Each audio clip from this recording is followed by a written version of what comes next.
L'international El Capo. Fils de BM, fils de Mbaye Gueye se prépare. Fils de BM, fils de Mbaye Gueye se prépare. Dimanche, Ouzin moo nu woo matériel bi nag ku ko soxla Ouzin promoteur moo koy loué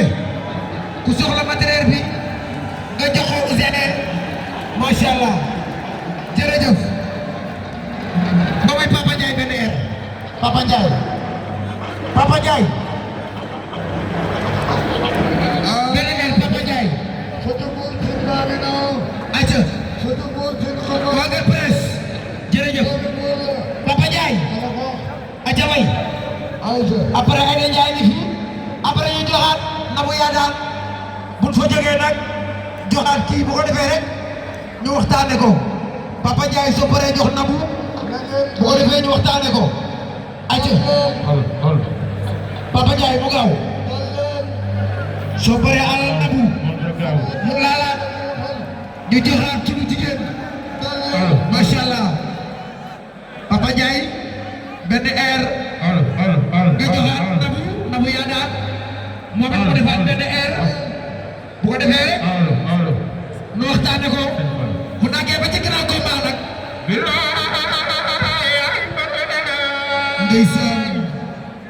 sama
Wow,